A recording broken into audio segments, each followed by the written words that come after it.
Eh bien, je vous propose qu'on commence tranquillement. S'il y a des gens qui doivent arriver, peut-être que ça les fera venir de commencer. Bien le bonjour à tout le monde. On va commencer. Moi, c'est Julie, chargée de la vie associative chez AADN, l'association qui organise cet atelier ce soir. Je vais donc animer cet atelier. Tout d'abord, je vais vous faire une petite présentation de l'association, qui c'est, qu'est-ce qu'elle fait, qu'est-ce que l'on fait plus spécifiquement dans la vie associative, et puis ensuite je vous parlerai plus spécifiquement du déroulé de l'atelier de ce soir. ADN, c'est donc une association ancrée dans le territoire lyonnais qui agit dans de nombreux domaines en rapport avec les arts et la culture numérique. Nous fédérons une communauté créative, produisons des projets artistiques, diffusant des œuvres, portant des actions de médiation également. Tout cela en questionnant les enjeux de société actuels tels que la transition numérique et en interrogeant la place des outils numériques de nos jours, mais aussi dans des possibles futurs. Notre volonté est de développer une coopération entre les acteurs de la scène des arts numériques regroupant des artistes, techniciens, bénévoles. Et justement, le but de cet atelier ce soir, c'est une fois de plus en fait de créer de la cohésion et de la discussion sur des sujets importants qui nous tiennent à cœur ou qui tiennent à cœur plus spécifiquement notre communauté créative chez ADN et tout curieux venu ce soir. Plus spécifiquement, en quoi consiste la vie associative chez ADN ? Et qui est cette communauté créative ? C'est ce que je vous disais justement, c'est un peu tous les acteurs qui arrivent de près ou de loin dans l'association. Donc en fait, en étant ici ce soir, vous faites partie de la communauté créative. La vie associative est justement fondée sur la rencontre, la solidarité et l'échange, ce qui veut dire que vous êtes acteur vous-même de cette vie et de cette communauté. En participant à des ateliers ou en proposant d'en animer, en venant en tant qu'intervenant. Voilà. Nous avons également une plateforme mise en place qui est le Discord. Je vous mettrai le lien dans le chat sur le côté pour que vous puissiez y accéder si vous le souhaitez. Ce Discord permet justement à toute la communauté de créatifs de s'y retrouver et de pouvoir échanger, discuter, partager des connaissances, poser des questions sur une technologie, un logiciel, etc. Voilà. Et du coup, plus spécifiquement par rapport aux ateliers P2P comme l'atelier P2P ce soir, ce sont des ateliers qui sont proposés pour et par la communauté créative sur des sujets divers et variés, que ce soit des techniques, des technologies, des débats, discussions. Et justement, ces derniers temps, il y avait une demande assez générale d'en savoir plus sur les outils et les logiciels libres.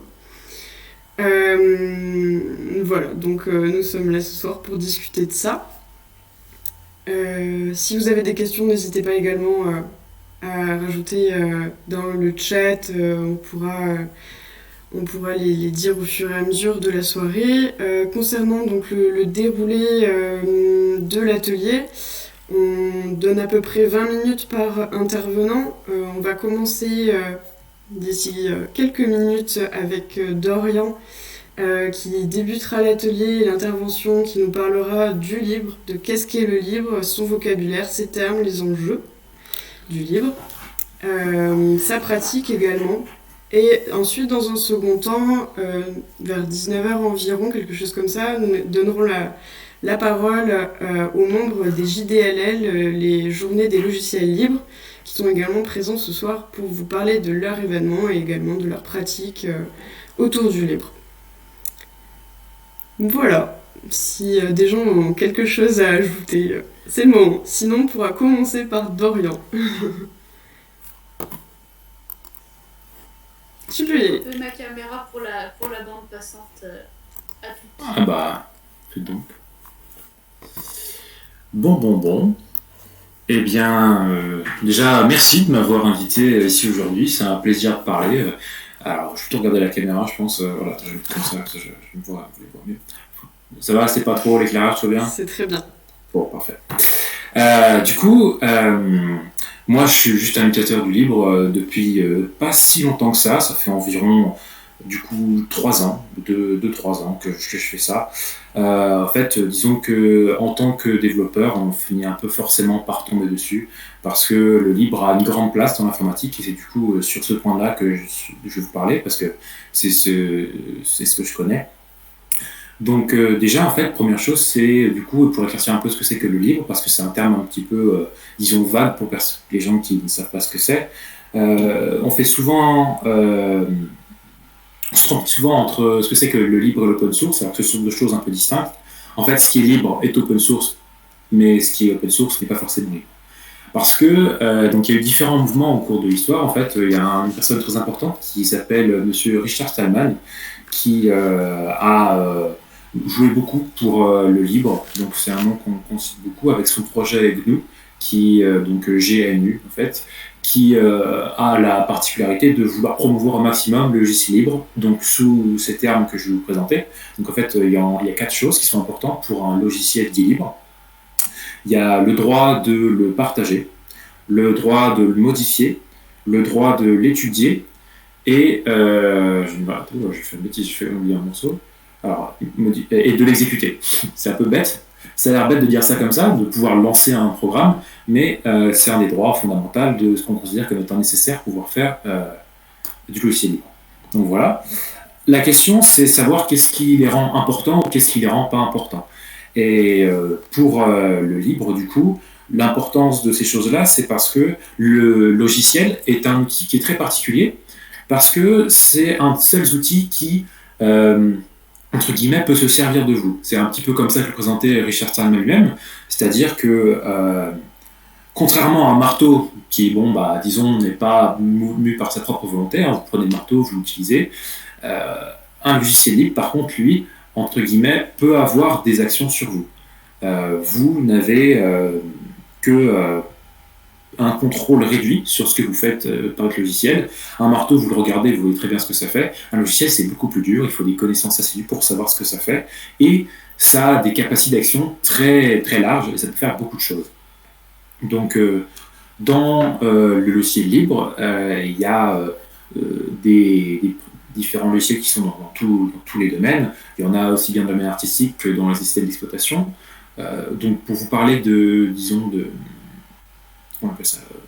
d'emblème du logiciel libre, il y a évidemment Linux, qui est donc un des systèmes libres qui existent, donc qui tourne d'ailleurs sur mon ordinateur pour montrer que ça marche, je suis présent, et qui a la qualité d'être donc ouvert pour toute personne qui puisse vouloir savoir comment il fonctionne et l'utiliser. Il y a quelques trucs, mais je ne vais pas rentrer dans le détail pour dire que comme il y a certains morceaux qui ne sont pas libres pour des problèmes qui sont dus au fait que ça doit tourner sur des machines qui, elles, ne sont pas libres en elles-mêmes. Du coup, il faut bien quelques morceaux qui ne sont pas libres pour les faire tourner. Mais voilà. Mais pour ce qui va vous intéresser, c'est-à-dire les arts numériques, il existe plein de logiciels qui ont été travaillés pour être dans le libre. Donc, il y a notamment un des logiciels emblématiques, c'est Blender, qui a extrêmement bien marché. Donc Blender, qui est un logiciel de modélisation 3D, qui a explosé. C'est un projet qui date de très longtemps, mais grâce à l'investissement de nombreuses personnes qui sont mises sur de nombreuses années à participer au projet, il est devenu maintenant très populaire, car son alternative, qui est souvent décrite comme Maya, parce qu'il y en a plusieurs, mais Maya c'est une qui est plus souvent citée, coûte très cher, donc c'est aussi dur pour les gens qui veulent découvrir s'engager justement dans un nouvel système créatif, de la manière que Photoshop coûte très cher. Du coup, Maya lui aussi coûte très cher à utiliser. C'est pour ça que beaucoup de gens vont utiliser des D-Crack, donc des logiciels qui sont en fait des versions pour lesquelles on a retiré donc ce qui s'appelle alors, je ne sais pas si on peut parler exactement de DRM dans ce cas-là, mais en fait c'est une partie du code qui empêche une personne de l'utiliser sans licence. Et pareil du coup pour Maya. Et l'avantage du coup de ça, c'est qu'il y a de plus en plus d'outils qui se développent comme ça. Et je citerai par exemple notamment Krita, qui est une alternative à Blender, à Photoshop, ou plutôt à Illustrator, car c'est un qui a été fait pour dessiner. Pour Photoshop, il y a GIMP qui est plus vieux, qui est plus connu, mais qui ressemble un peu moins à je dirais à Photoshop, même s'il y a beaucoup de choses intéressantes qu'on peut faire. Après, il y a Inkscape, il y a de nombreux logiciels qui existent. Malheureusement, évidemment, ils n'ont pas disons, de budget publicité pour pouvoir se présenter à tout le monde et à se présenter comme le logiciel utile. Alors, il est sûr c'est vrai que ces logiciels-là, souvent, sont de bonne qualité, hein, et souvent sont meilleurs que les versions alternatives libres. Et ça, c'est pour plusieurs raisons, hein. Souvent, ils sont souvent chers, donc ils ont des bonnes équipes de développement, parfois trop chers quand même, des fois certains diraient. Donc vous pouvez vous-même, si vous voulez, vous pouvez donner de votre temps, si vous voulez. Vous pouvez aussi donner souvent, en fait, souvent ces logiciels-là ont un système qui s'appelle le système de prix. Vous mettez votre prix, en fait.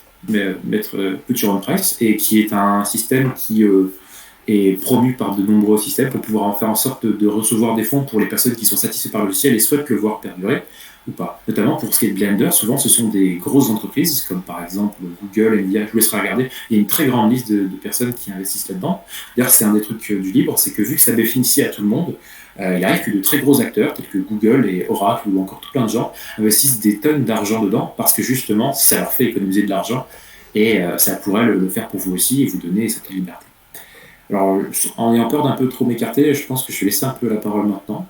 Voilà. Puis si jamais vous avez des questions, évidemment, je reviendrai dessus. Voilà. Couper le micro.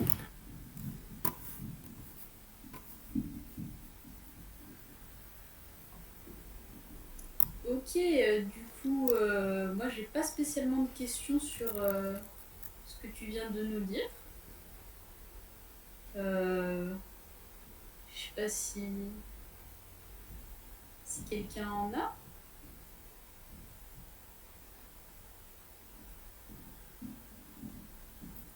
Est-ce que j'ai pas coupé mon micro ou tout... Non, on t'entend bien. Yes. C'est vrai que t'es un peu toute seule. Non, à titre perso, j'ai plein de choses sur lesquelles j'ai envie de rebondir, mais on va peut-être attendre différentes présentations pour après échanger et voilà.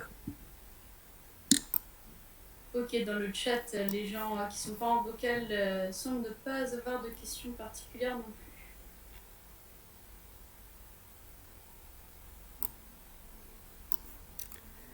Eh bien, comme vous voulez, sinon après on peut enchaîner sur la deuxième présentation. Comme je l'ai peut-être pas dit, mais voilà, les temps sont assez libres, hein. C'est tout le principe de cet atelier même. C'est voilà, on fait un petit peu selon la mouvance de l'atelier. Et puis bonsoir à Maud et Sandrine aussi du collectif des figures libres qui travaille également sur le livre. J'ai pu discuter avec. C'est un collectif qui fait des choses très intéressantes également.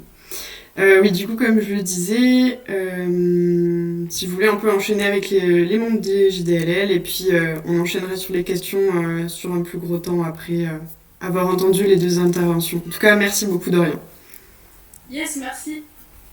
Merci. Thomas, je démarre ? Ok.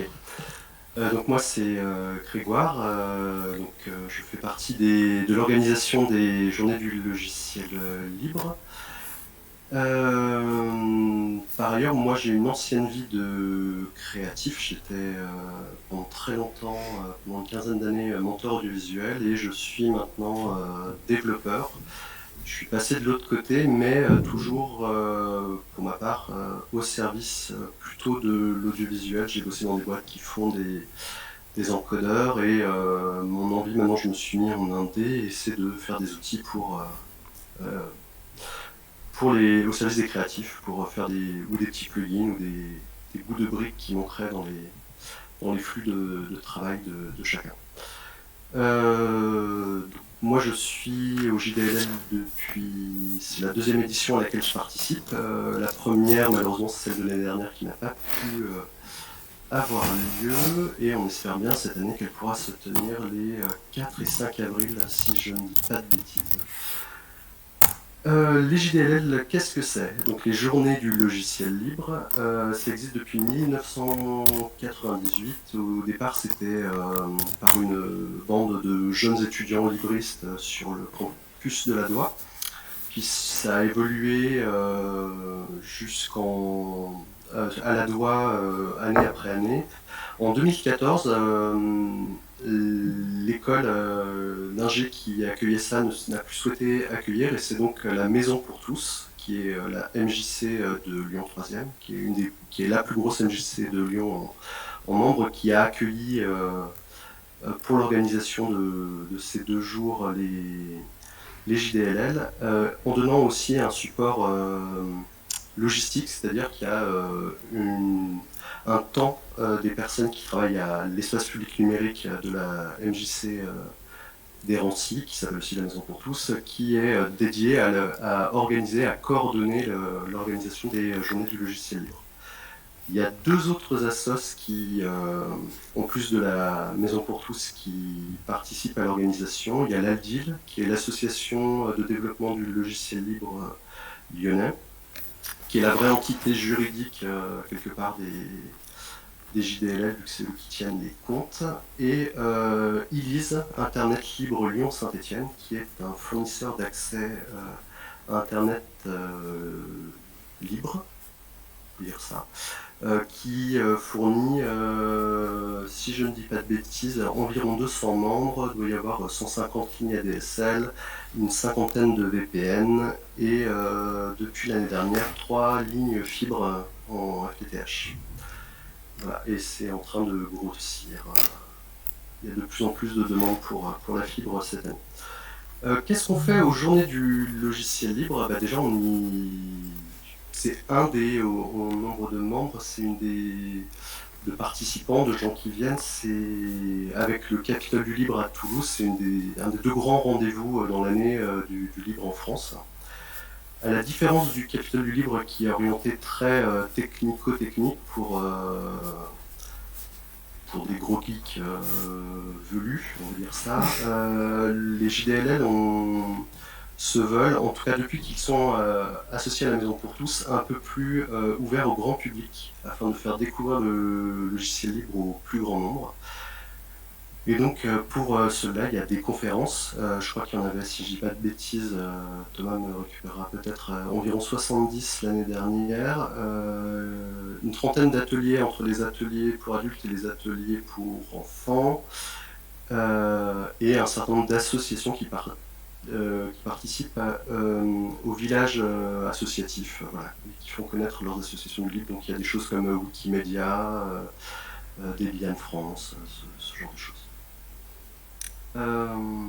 Qu'est-ce qu'on a d'autre? On a une install party où on aide des gens à installer ou maintenir leur machine sur le libre. Donc souvent des gens arrivent avec un vieil ordi sous Windows qui n'en peut plus, puis on leur installe un Linux ou même juste un logiciel libre. Voilà, on leur désinstalle leur Adobe craqué et on leur met un GIMP à la place. C'est une possibilité. Et est-ce que j'ai oublié autre chose? Le Polygon Insta Party. Il y a une buvette, voilà, si vous voulez venir, c'est sympa, il y a une buvette. Voilà dans les grandes choses qui s'y passent. Et donc l'idée de ces journées, c'est que les gens du libre puissent rencontrer le grand public et s'organiser. Voilà, je sais pas si Thomas, tu as quelque chose à compléter sur la partie JDLL. Donc je vais juste faire une petite incise moi sur ma pratique du libre en tant que personne qui était. Donc moi je suis arrivé au libre justement par Blender, c'est un hasard par rapport à ce que disait Dorian tout à l'heure. Moi quand j'étais monteur audiovisuel avant, et même encore au BTS je crois, stagiaire, j'ai eu à utiliser Blender pour faire un peu de 3D. Et en installant Blender, j'ai découvert un truc bizarre qui était dedans, qui servait à scripter, voilà, qui s'appelle Python. Et c'est par là que je suis arrivé au logiciel libre. Et c'est en m'intéressant à la communauté Python que je suis, moi, pour ma part, allé voir les JDLL en tant que spectateur pour la première fois en 2005 sur le campus de la Doua. Dans les outils, effectivement, après, j'ai ramené du GIMP, ne serait-ce que pour pas payer Photoshop tous les mois 35 balles maintenant. Et parce que aussi en tant que professionnel, j'avais besoin de payer mes logiciels, pour les films que je faisais, de prouver que, voilà, que je le payais bien. Et donc ça me permettait d'avoir une réduction de coûts. Et après, en avançant, en travaillant à l'établissement de workflow et tout ça, je suis suis venu à utiliser beaucoup un outil qui s'appelle FFmpeg, qui est un outil gratuit qui vous permet d'encoder des vidéos et qui en fait est un outil que vous retrouvez, mais sans le savoir, dans tous les logiciels que vous payez très cher. C'est-à-dire que quand vous payez un encodeur 50 000 balles chez certaines marques, voilà, on va pas citer, on va pas faire de jaloux, dedans parfois vous payez un Dell 480 à 5 000 balles, une carte Blackmagic à 500 € et un FFmpeg gratuit, et ils vous vendent ça 50 000. Bon, il y a une interface graphique web pour faire des réglages, on va pas se mentir, mais qui vous vendent environ 40 000 €. Donc voilà, apprendre à utiliser ces outils qui sont effectivement un peu rustiques, on va pas se mentir. Le libre, c'est souvent, faut taper des lignes de commande, faut ouvrir des choses affreuses, des terminals, écrire en blanc sur du noir. Mais quand on utilise ces choses-là, on peut beaucoup mieux maîtriser ce qu'on fait, avoir plus de facilité à faire les tâches qu'on a à faire, et surtout, un énorme avantage, c'est qu'on a le droit de contribuer, c'est-à-dire les outils, quand il y a un bug, quand il y a une fonctionnalité qui nous manque, si on en a les compétences ou s'il y a de la documentation qui n'est pas claire, on peut aller la compléter et rendre la vie plus facile à tous ceux qui passent après nous.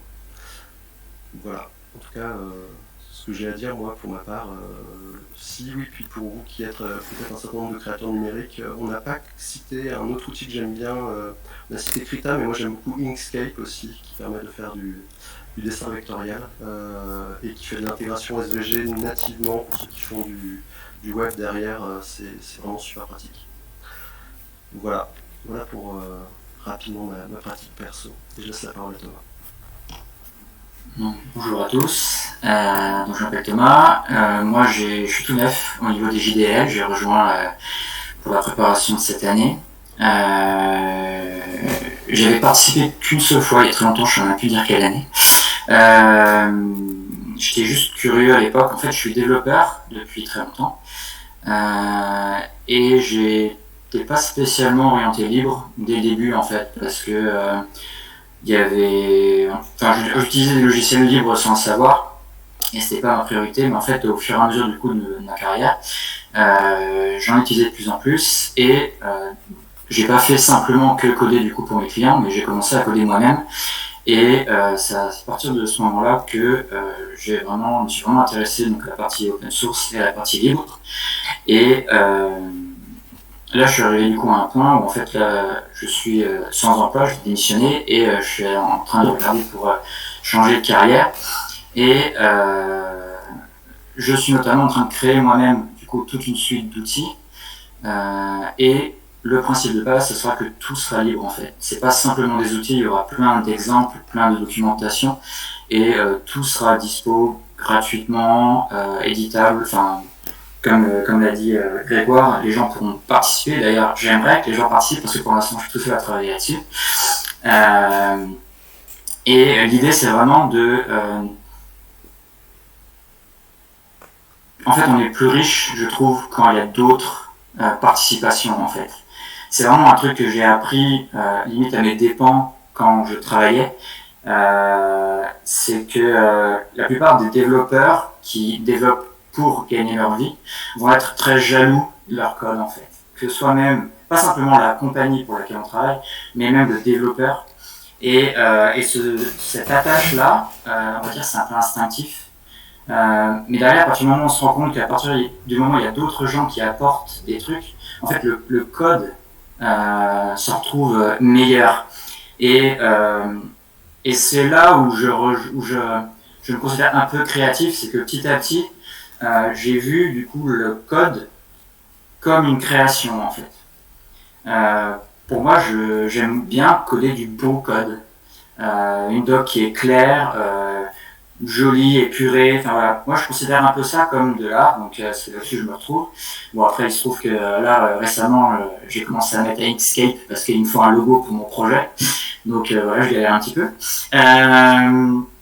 Mais l'idée voilà c'est je tiens absolument, le libre, c'est très ingrat, parce qu'en fait, les gens qui vont Donc on parlait du coup des boîtes qui récupèrent FFmpeg pour le mettre dans une solution plus grande. Il y a même pire que ça, il y a des boîtes qui vont prendre une solution déjà toute faite, vont le forker, c'est-à-dire prendre le code limite tel quel, rajouter des petits trucs et vendre cette solution-là. Donc globalement, on retrouve exactement la même chose que le logiciel libre, c'est juste qu'eux, ils ont rajouté un petit truc et ils ont modifié la licence, etc. Donc la question des licences, c'est un sujet complètement à part entière, donc on va peut-être pas rentrer là-dedans, mais c'est super important au niveau du logiciel libre, c'est quelle licence vous voulez utiliser. Et il y en a qui sont très restrictives, on parlait du GNU, c'est la plus restrictive des licences, de ce que j'ai cru comprendre. Moi j'utilise la licence MIT, qui est la plus libre, la plus petite, c'est la moins compliquée à comprendre. Mais voilà, il y a plein, c'est un gros débat ça aussi. Et donc moi ce que je voulais, c'était justement que le code que je fais, l'écrire bien, mais surtout en fait faire qu'il serve en fait. Ce soit pas qu'à moi, que si jamais j'arrête de bosser là-dessus, je puisse le refiler à quelqu'un d'autre si ça m'intéresse, etc. Que ça continue à vivre derrière. Et voilà. Je sais pas si j'ai... Donc il y a un sujet sur lequel je voulais rebondir. Je pense que j'ai tout ouvert ce que je voulais dire. Donc voilà. Merci.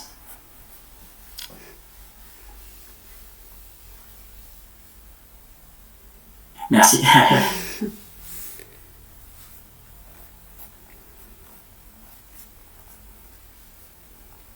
Est-ce que vous avez des questions du coup Pas spécialement de questions, mais super, trop intéressant vos interventions, trop cool. Personnellement, moi, j'ai pris des petites notes au fur et à mesure sur les différentes choses sur lesquelles on pourrait rebondir, mais s'il y a des gens qui veulent parler, parce que du coup, entre guillemets, nous on connaît déjà un petit peu, surtout pour les personnes qui connaissent moins, qui voudraient savoir quelque chose, c'est peut-être là-dessus sur lequel on pourrait rebondir. La licence compliquée dont tu parlais, c'est laquelle? Alors, la licence compliquée dont tu parlais, je crois que c'était la licence GNU GPL, elle s'appelle. En fait, c'est une licence qui a la particularité d'être virale, c'est-à-dire être une licence qui, une fois appliquée sur donc un logiciel, dans ce cas-là, je crois que c'est peut-être que au logiciel, peut-être c'est pas autre chose, mais le logiciel en tout cas, parce que c'est ce que je sais, quand on va étendre ce logiciel justement, on sera obligé de mettre le logiciel en question sous licence GPL. Et donc ça fait que on empêche justement ces cas particuliers où il y a des gens qui vont récupérer les logiciels, les remodifier un tout petit peu et se faire énormément d'argent sur le dos de gens qui partageaient leur temps et leur énergie pour pouvoir avoir un projet qui marche pour tout le monde. Parce que les personnes qui du coup récupèrent de l'argent du projet, en général, ils ne redonnent pas au projet en lui-même en redonnant un peu de leur avancée qu'ils ont fait sur le code. Donc voilà. Ça c'est pour la partie licence, c'est une petite note que j'ai remarquée. Je voudrais rebondir sur la question. Le fait que la licence du coup du GPL soit contagieuse comme ça, il n'y a que en fait les gens qui vont suivre ce code d'honneur qui vont le respecter. Il faut savoir qu'à partir du moment où, vu que le code est libre, il n'y a rien qui empêche quelqu'un de récupérer tout le code, de l'obfusquer, enfin le masquer dans ce qu'ils font et de pas dire qu'ils utilisent ce code-là. Donc voilà, c'est une sorte de contrat moral. Mais par contre, à partir du moment où ils vont ouvrir ce code-là, si jamais ils n'ont pas la licence, ils vont se faire défoncer. J'ai une question par rapport à ça. Ça veut dire que du coup, dans le code, il n'y a pas d'équivalent de droit d'auteur ou de brevet? Alors si, il y en a, mais c'est pas possible, même en libre, de dire, comme un brevet utilisable par tous, mais qui reconnaît quand même son auteur? Alors, il existe des brevets logiciels, mais je suis pas un expert. Par contre, il me semble qu'il est possible d'utiliser du coup les repos de code, comme GitHub, n'importe quoi, pour justifier que c'est toi qui avais écrit le code à ce moment-là. Mais je suis pas sûr.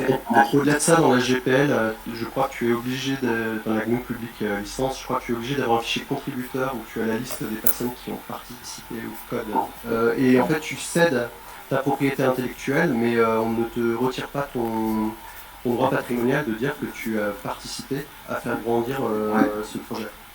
Ouais, c'est ça. Donc tu n'as pas de droit sur tout ce qu'on est fait après. Par contre, on t'enlève pas le fait de te dire c'est toi qui as écrit, qui a participé à l'origine. Par Tu as exemple, participé. excuse-moi, je t'en prie. Non, mais juste, du coup, pour rebondir là-dessus, oui. Quand tu es parti du projet, et du coup, peut-être tu peux maintenir le projet, mais vu que le code, il est à un moment donné, n'importe qui peut le copier et repartir, il n'est pas une copie du projet original, c'est un projet tout autant que le tien, et en gros, tu es un contributeur parmi les autres, il n'y a pas de personne qui possède, c'est un bien commun. Voilà. Okay. Ouais. Et par exemple, dans cet exemple-là, dans VLC, qui est un projet qui a démarré à l'école centrale à Paris, même si c'est un des lecteurs vidéo les plus utilisés dans le monde, c'est même le logiciel le plus téléchargé au monde.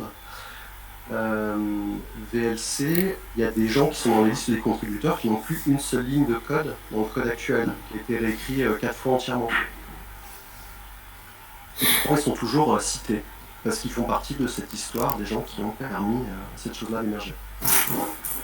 Je voulais revenir sur les licences, d'ailleurs il y en a une qu'on n'a pas mentionné, c'est les Creative Commons, qui vous intéressent peut-être plus, vous. Moi j'ai quelques trucs en Creative Commons avec toutes mes docs, puis j'ai quelques petits bouts d'écriture que j'ai mis. Donc je sais pas si vous avez des questions, si vous en parlez, parce que je connais pas trop, mais je sais qu'il y a plusieurs déclinaisons justement où là on peut varier le type de droit qu'on va donner. Par exemple, moi, ce que j'utilise, il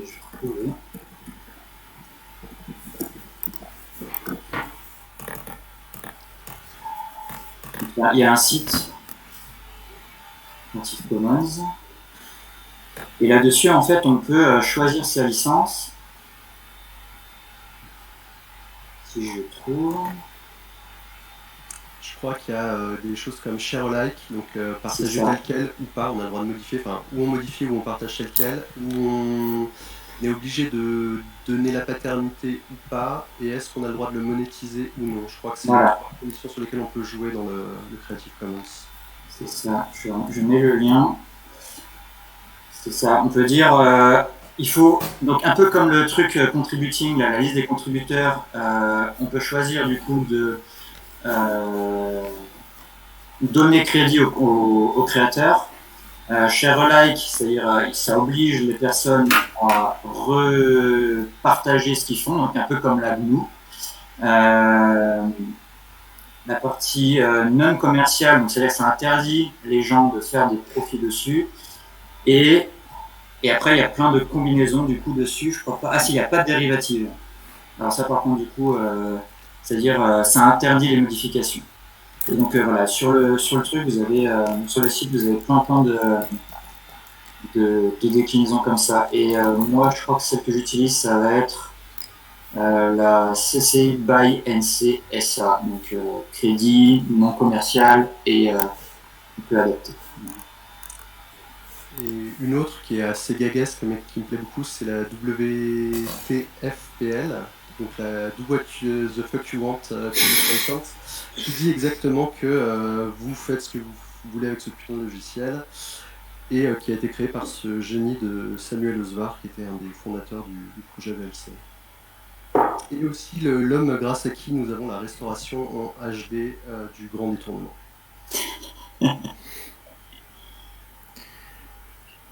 Je pensais juste faire une petite aparté parce que je pensais à quelque chose un petit peu pour donner un petit peu l'importance, justement, l'emphase de à quel point tous ces logiciels libres influent sur notre situation. Et un des exemples les plus souvent cités, c'est Internet. Voilà. Ce qui se trouve, c'est que il n'est pas facile pour nous, derrière nos ordinateurs, de savoir à quel point ça influe sur notre capacité à l'utiliser. Et comme ça a été dit plusieurs fois, justement, les logiciels libres, même si on n'est pas au courant, font partie intégrante de nos ordinateurs. Du coup, si vous avez un système non libre, il est fort probable que vous n'ayez pas de système GNU, parce qu'il impose justement le fait que vous ayez des choses comme ça. Et pour d'autres logiciels libres autrement, vous avez probablement, très probablement même. Et notamment pour vous expliquer un peu pourquoi Internet a été possible, justement rendu possible grâce au libre. Pour vous dire un peu l'histoire, au début, il y avait Microsoft qui voulait, disons, se faire un monopole sur Internet, c'est-à-dire essayer d'avoir son propre système Internet, et il fallait donc être sur Microsoft pour utiliser Internet. Sans quoi, par exemple, c'est bête à dire, mais sans logiciel libre, bon, peut-être que si Microsoft avait réussi, il faudrait peut-être payer pour aller sur Internet. toutes les machines seraient peut-être sur Windows, parce que du coup, vous aurez du mal à utiliser autre chose que Windows pour aller sur Internet. Ça aura peut-être tué le Mac, des choses comme ça, je ne sais pas ce que vous utilisez, mais il y a plein de choses comme ça sur lesquelles ça aura pu influencer. C'est notamment grâce à l'avènement du HTML qui a permis du coup de remplacer ce qui était du coup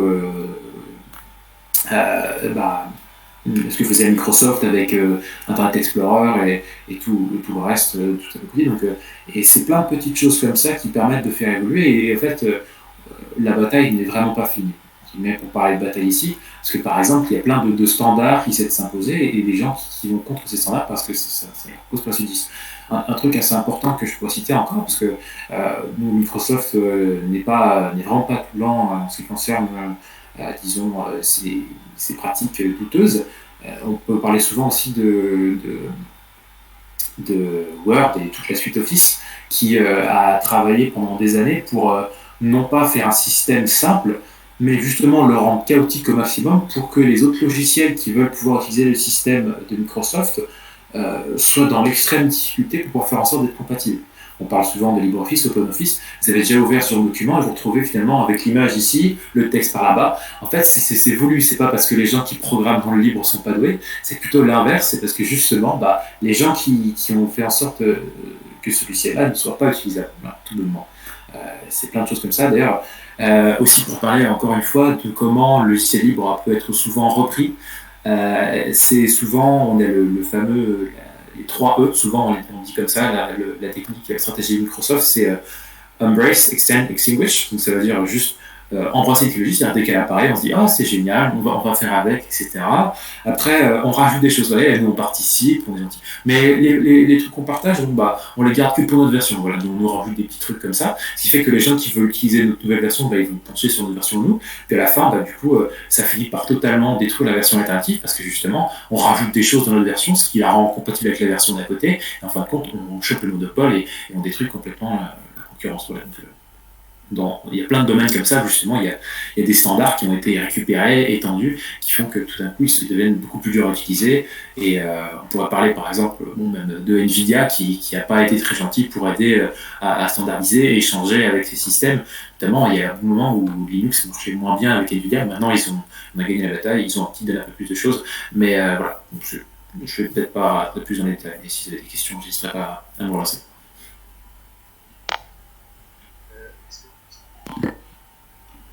De très loin. C'est là, c'est mieux. Ouais. Désolé, j'ai mis la main sur le micro en cours.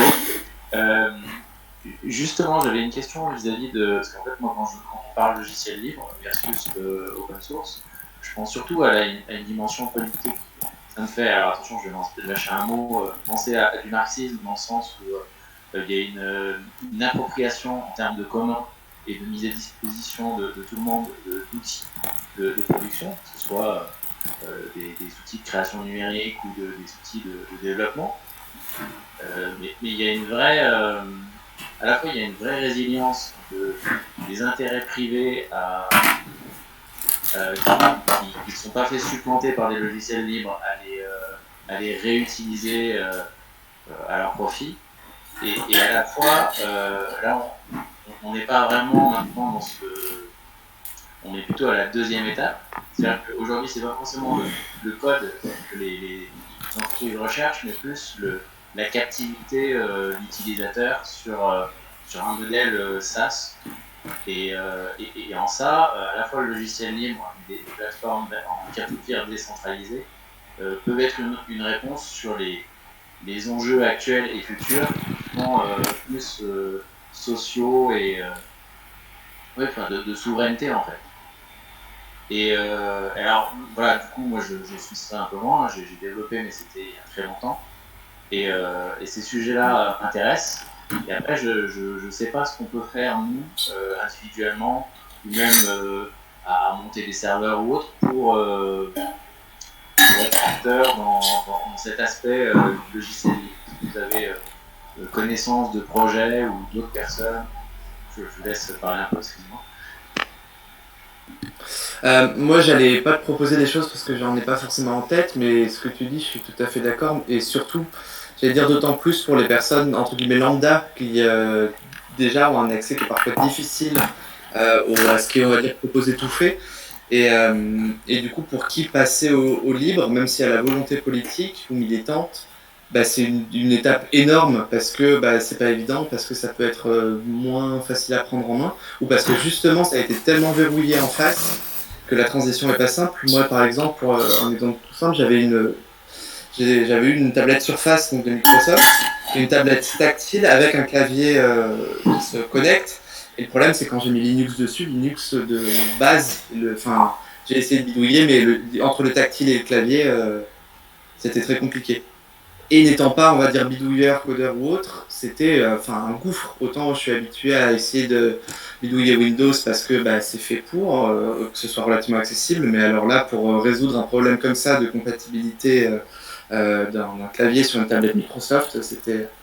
Du coup, moi, ce que je trouve intéressant, c'est comment justement on réduit un peu ce palier, quoi, ce passage qui peut être difficile pour du grand public aussi, quoi, parce qu'on dit, bah, Linux, ouais, tu fais si ton usage c'est de la bureautique, vas-y. Bah, mine de rien, on se rend peut-être pas compte à quel point la bureautique, parfois, ça peut être vraiment déjà compliqué pour certaines personnes aussi, quoi. Donc, j'ai pas de réponse, mais il y a aussi un challenge à cet endroit-là sur l'appropriation de ces outils-là par des non-codeurs, quoi. On avait un petit peu abordé du coup le sujet tout à l'heure. Le problème en fait des logiciels payants, ceux pour lesquels on paye, ils ont un budget et ils ont vraiment une force de frappe en fait pour à la fois développer des fonctionnalités très rapidement et pour en parler. Les logiciels libres en fait, il n'y a pas ce rayonnement-là, ou alors il faut creuser en fait, il faut chercher. Si jamais on entend parler d'un logiciel, il faut regarder s'il y a une alternative. Et en fait, ce que j'ai remarqué moi, c'est que globalement, même si ça s'est vachement amélioré ces dernières années, le logiciel libre en fait va être quand même plus lent à intégrer du coup des nouvelles fonctionnalités parce que justement c'est une communauté qui doit se mettre d'accord. Il n'y a pas un gars qui va dire on va faire comme ça. Parce qu'en fait, il peut se faire défoncer, en fait, ça dépend des logiciels, mais... et souvent, en fait, le truc, c'est que... en tout cas, c'est le ressenti que j'ai. Le logiciel libre, vu que le code est libre, les gens vont pouvoir voir le code, et donc la forme, la qualité du code va aussi importer. Et ça fait ralentir le développement. J'ai beaucoup travaillé, du coup, dans des boîtes, où, en fait, la qualité de code... les mecs ils voulaient des indicateurs mais ils s'en foutaient un petit peu et en fait surtout les développeurs ils tournent tout le temps, c'est jamais les mêmes donc en fait le code on a l'impression waouh c'est tout beau et tout mais derrière en fait c'est écrit avec les pieds en fait et surtout c'est que des rustines sur des rustines sur des rustines donc c'est pour ça des fois qu'il y a des logiciels qui prennent 3 gigas à télécharger c'est parce qu'en fait t'as la moitié du code qui est juste tout pourri et qui sert à rien, qui n'a jamais été nettoyé en fait. Alors que côté logiciel libre, il y a une partie des efforts qui est fait pour justement nettoyer ça, etc. etc. Mais je laisse la place aux autres, sinon tu vas rajouter des trucs. Je trop envie de parler. Du coup, il y a beaucoup de questions, je vais y répondre beaucoup. Du coup, pour ce qui est de comment participer, la réponse la plus simple, évidemment, c'est en parler. C'est un peu comme beaucoup de choses comme ça, quand c'est un petit peu plus reste qu'on parle d'activisme. En fait, un truc que je trouve bloque le plus le logiciel libre, c'est tout bonnement, disons, le cycle de ce qui est très utilisé est très utilisé. Et donc, ce qui est très utilisé, on a envie du coup il y a beaucoup de gens qui sont dessus, donc il y a beaucoup de fonds, du coup ça le fait évoluer, il y a beaucoup de nouveaux trucs qui se rajoutent dessus. Et donc, plus il y a de gens qui utilisent, plus il y a de gens qui utilisent. Et de la même manière, c'est presque l'effet inverse pour ce qui est des logiciels qui sont moins utilisés. Donc, moins il y a de gens qui utilisent, moins il y a de gens qui utilisent. Enfin, presque. Et notamment, c'est un peu le problème des drivers. Les drivers, en fait, c'est pour ça qu'on a le problème justement des tablettes qui ne fonctionnaient pas. C'est quand on est un constructeur et que on a un budget limité et qu'on ne veut pas donner tout ce qu'on a fait à son concurrent pour qu'il puisse nous voler nos données, on fait juste un driver, on le partage juste pour ce qu'on veut. On en fait un pour Windows, un pour Mac ou juste pour Mac ou un juste pour Windows, rarement pour Linux, ça arrive, il y a des trucs comme ça, mais c'est pas forcément le cas. Et donc du coup, c'est beaucoup de gens au niveau de la communauté du libre qui font un travail des fois énorme pour essayer de comprendre, donc reverse engineering, ce qu'on fait, c'est qu'on va essayer de regarder comment un truc fonctionne, essayer de creuser, même si on n'est pas censé, de voir comment ça fonctionne. C'est comme ouvrir une voiture et essayer de la construire en ouvrant le moteur à la scie ou je sais pas quoi, c'est à peu près pareil, en le cassant un nombre de fois pour essayer de refaire une version qui marche.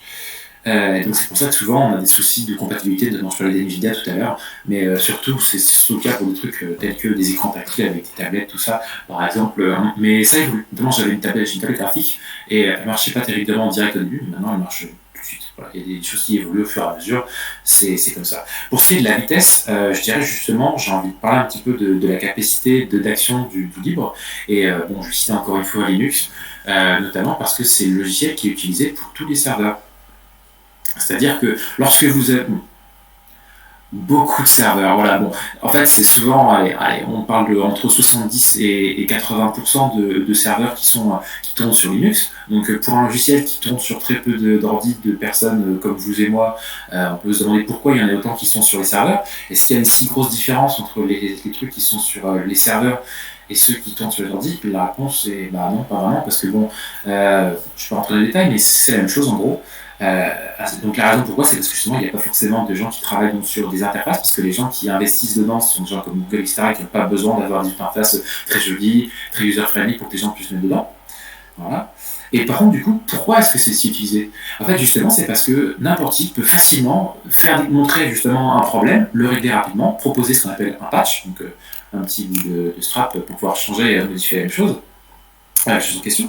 Et c'est pour ça notamment que beaucoup de gens considèrent Linux comme étant le système le plus sûr, parce que justement, l'aspect ouvert fait que n'importe qui voit un problème, qui est rendu, le problème qui est rendu facile par le fait que le système soit ouvert, peut vite le remplacer. Donc il y a plein de gens qui disent que justement le fait que le système soit ouvert fait que c'est plus simple de trouver des failles, si vous voulez, mais c'est aussi plus simple du coup de les partager, de les présenter.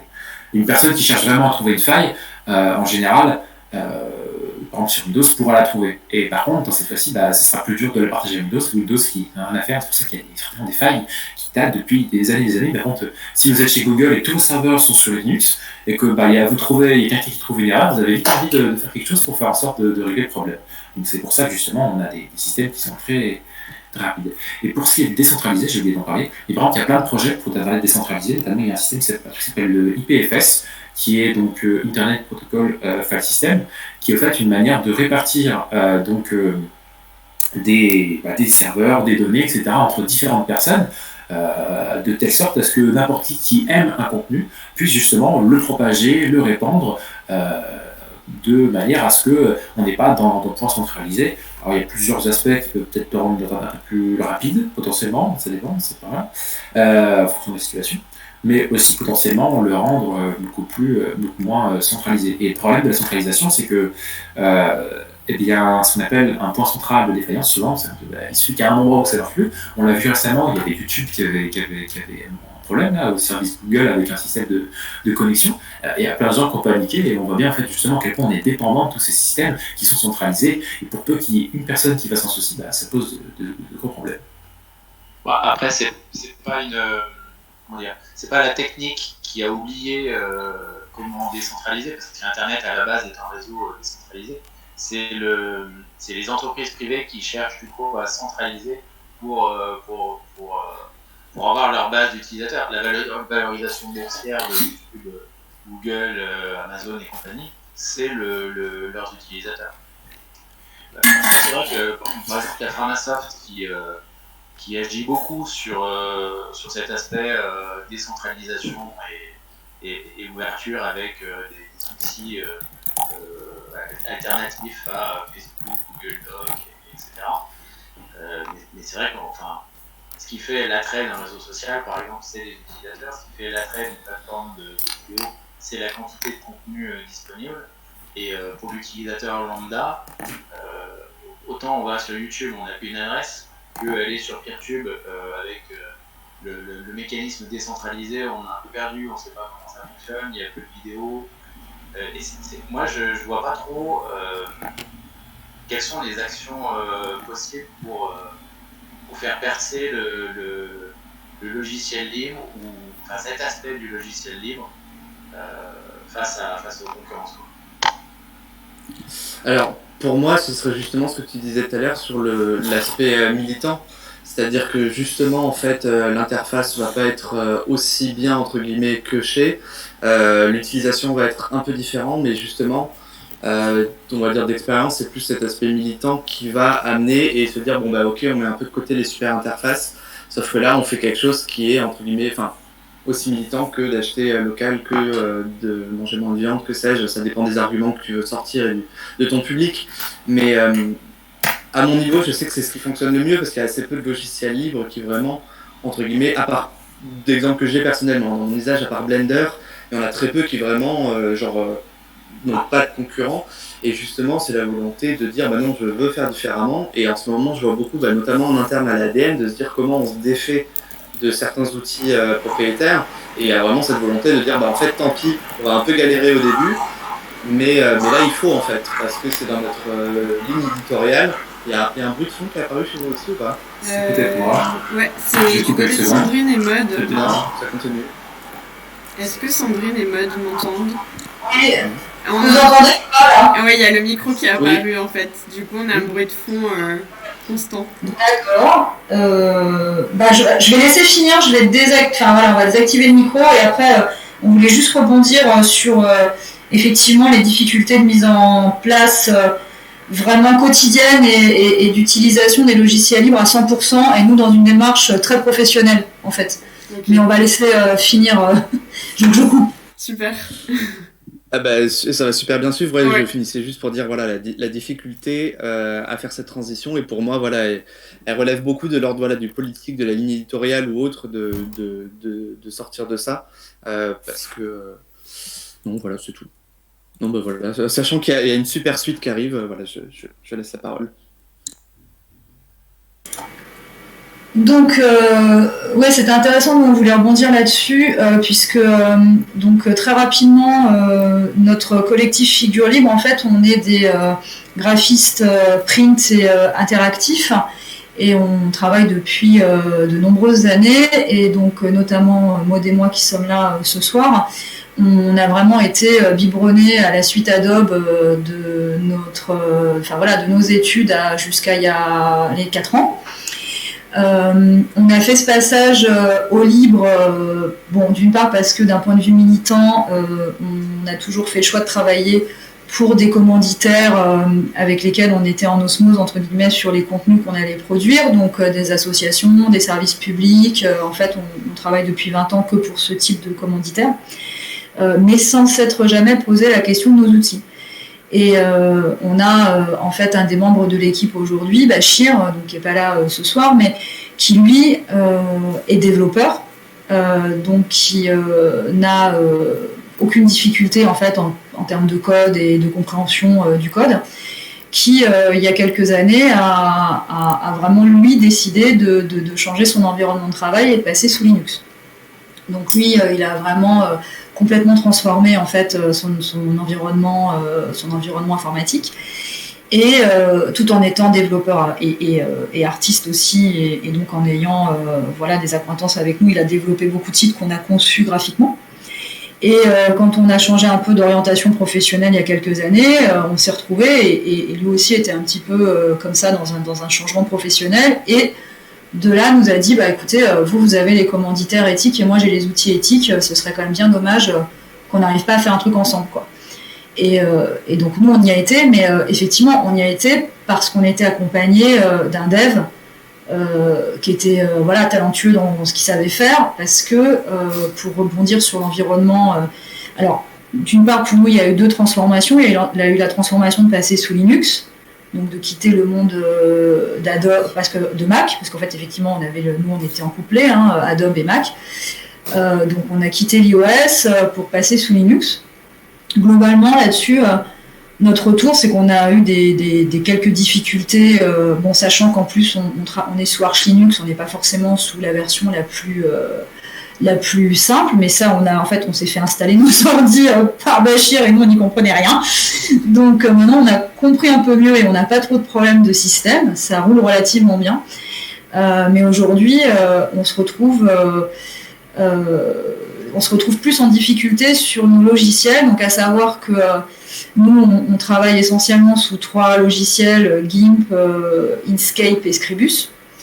Et autant Inkscape pour nous fonctionne bien, autant Scribus, on se retrouve aujourd'hui avec des vrais manques professionnels pour pouvoir faire un travail qui soit pas 10 fois plus compliqué que ce qu'on faisait avant sous InDesign en fait. Donc là, on continue d'être militant, on continue d'être à fond et de gérer nos problèmes à la main, mais en termes d'investissement, pour nous par exemple, faire transformer les habitudes de travail d'autres graphistes ou d'autres gens de notre environnement par les outils libres, ça reste très compliqué parce qu'en fait, c'est même pas un problème d'ergonomie ou du logiciel, c'est qu'il manque des fonctions et qui sont pas des petites fonctions, qui sont des grosses fonctions en fait. Donc on cherche des solutions, on travaille autrement, mais on travaille moins vite. On augmente aussi le problème, enfin le vrai problème qu'on a par exemple c'est sur des gros documents parce qu'il n'y a pas de gestion de notes de bas de page sous Scribus. Donc quand vous en refaites à la main, en fait ça peut être générateur d'erreurs pour votre client quoi. Donc c'est un vrai, c'est pas toujours simple. Nous on est très motivés, on le fait, mais c'est aussi la difficulté de communiquer en tout cas nous sur les logiciels qu'on utilise beaucoup parce que ils sont pas à 100% optimisés, mais pour les raisons qui ont été évoquées, sur le fait qu'il n'y a pas des armées de développeurs derrière qui travaillent dessus tous les jours. Mais comme nous dans l'équipe, on n'a pas de développeur actuellement qui prend le temps et qui a le temps de pouvoir faire des scripts ou des recherches à ce niveau-là, c'est là la limite quand on n'est pas dev en fait. C'est-à-dire que nous, on est graphiste et on n'est pas dev. Donc on peut faire une ligne de code si on nous dit de la faire, mais on ne saura jamais la créer. Et là, c'est la limite de l'usage pour nous, en fait, du logiciel. Et il n'y a pas de structure justement qui accompagne les entreprises ou les groupements collectifs pour passer sur des structures plus utilisatrices de logiciels libres? Le problème, c'est qu'en fait, là, tu es sur un logiciel qui est quand même spécifique à de la maquette, tu vois, c'est pas, t'es pas sur un logiciel qui peut, par exemple LibreOffice qui a été cité, le nombre de personnes qui ont besoin de faire du traitement de texte, il est énorme. La plupart des gens qui travaillent sur leurs ordi, si tu prends tous les enseignants, si tu prends plein de gens qui font qui ont besoin de faire du traitement de texte, peut-être que là il y a de l'aide, mais sur un pôle vraiment spécifique qui est un logiciel de mise en page pour lequel nous on n'arrive pas encore à trouver d'alternative. Alors on a essayé de travailler en HTML to print, on a essayé de faire d'autres choses, mais pour nous ça reste super compliqué parce qu'on n'est pas codeur quoi, donc il faut être super en binôme avec quelqu'un, ça reste du process. Donc quand nous on bosse pour des assos, on va pas se mentir, ils nous demandent un truc, on a 150 pages à faire en 5 jours parce qu'ils balancent un rapport de plaidoyer qui va péter, qui vont jeter dans les dents de l'Assemblée nationale ou de je sais pas qui. En fait, c'est des process que tu peux pas mettre en place. Tu es vraiment obligé de travailler sur de la maquette à partir d'un logiciel qui a été conçu pour ça. Donc sur certains projets, on peut essayer de chercher des alternatives, un peu en mode recherche et développement, pour trouver d'autres choses. Mais pour d'autres, on est vraiment, nous, dans du factuel et c'est quelque chose qui est très récurrent. En plus, pour le coup, parmi nos clients, on a souvent ce manque de délai et on a souvent de la maquette longue à faire avec des rapports très costauds. Et donc là, nous, on travaille à l'ancienne, de chez à l'ancienne, quoi. Oui. On reprend la parole. J'ai envie de rebondir sur pas mal de choses qui ont été dites depuis un moment, mais notamment ce sur quoi tu viens de terminer, et qui était suite à une question d'Olivier. Il n'y a pas beaucoup de structures, notamment parce que faire développer la moindre fonctionnalité, si vous passez par un freelance, même investi dans le projet, dans le libre, on va pas se mentir, en gros, le droit d'entrée, il est quasiment autour de 5000 balles en fait, pour une grosse fonctionnalité de logiciel minimum. Et même pour un graphiste, 5000 balles, c'est 10 ans d'économie de Photoshop en fait. Donc est-ce qu'on est prêt à mettre 10 ans d'économie de Photoshop pour une fonctionnalité dans un Scribus qui manque? Donc voilà, il y a une vraie question sur une synergie auprès de tous les utilisateurs de la communauté de se réunir et éventuellement de payer, de mettre de l'argent de côté ou de trouver un mécène pour développer ces fonctionnalités qui manquent. Ça a beau être du libre, il y a cet écueil que les projets qui marchent beaucoup sont des projets incarnés, Ce sont des projets où il y a un leader charismatique, il ne faut pas se mentir. Ça fait partie des limites du truc. Blender marche parce qu'il y a Tooz Rosenthal qui est devant, qui était le mec qui possédait Blender, quand ça s'appelait pas Blender, et qui a choisi de le rendre libre. Et parce que ce mec a donné de son argent personnel, a produit des films au bout de maintenant près de 25 ans. Je crois que c'est libre depuis 98, quelque chose comme ça. Donc 22 ans, au bout de 22 ans, c'est enfin utilisé par les gros studios d'animation japonaise qui dégagent Maya pour passer au libre. Et donc c'est pour ça que la dernière version, elle est enfin propre, enfin avec une vraie interface, enfin agréable. Et voilà. Mais pour ceux qui ont commencé sur Blender en 2002, en version 2.11 ou un truc comme ça, ou même pas 1.68, c'était dégueulasse, quoi. C'était infâme, il manquait toutes les fonctionnalités, tout ce dont on parle là, ça n'existait pas. Et voilà, donc il a fallu 20 ans pour rattraper la concurrence. Et Scribus, qui est un projet qui effectivement est tout petit, peut-être qu'il lui faudra 20 ans pour pour rattraper toutes les fonctionnalités essentielles. GIMP, par exemple, il manque des choses incroyablement essentielles sur les masques de fusion par rapport à un Photoshop. Il y a des choses qui sont vraiment moins pratiques que sur Photoshop, il faut le reconnaître. Sur la chose, qu'est-ce qu'on peut faire pour participer je crois qu'il y a quelque chose qui est essentiel et qu'il faut apprendre à faire, même si on n'est pas dev, c'est remonter vos bugs aux développeurs. Jean-Baptiste Kempf de VLC, quand on lui pose la question, qu'est-ce qu'il dit? Il dit, mais on croise des gens dans la rue, et puis même au Capitole du Libre, au JDLL, qui font « Putain, vous faites chier, ça fait 2 ans que le bug il traîne !» Et le mec il dit « Mais t'as remonté dans la mailing list le bug ?» Parce qu'en fait, c'est peut-être un truc que t'es le seul à utiliser, donc comment tu veux qu'on devine que ça marche pas? Donc un truc tout bête, si vous avez des bugs, si vous voulez que des corrections soient apportées, n'hésitez pas à aller sur la page des projets, qui est très souvent GitHub, et faites ce qu'on appelle des feature requests ou des signalements de bugs, quoi, pour soit qu'il y ait une nouvelle fonctionnalité, et plus il y a de gens qui vont voter pour cette fonctionnalité, plus elle a de chances d'être faite. Peut-être même par un étudiant qui en a besoin pour valider sa licence d'informatique, etc. Et vraiment, faites remonter les bugs, je pense que c'est quelque chose d'assez essentiel. Alors, oui, dans l'open source versus le libre, je voulais rebondir là-dessus aussi. Effectivement, par exemple, le format de Microsoft Word, le DocX, c'est un format open source. C'est-à-dire il est documenté, vous pouvez acheter le document de certification auprès de l'ECMA en Suisse. Ça s'appelle Open File Format d'ailleurs, il s'appelle Open. Mais néanmoins, effectivement, c'est un parsing de documents qui n'est pas du tout pratique à utiliser, où il faut passer par les bibliothèques essentiellement de Microsoft. Alors c'est un peu moins vrai, il y a des tas de gens qui ont fait des choses qui permettent de le manipuler. Mais effectivement, ça permet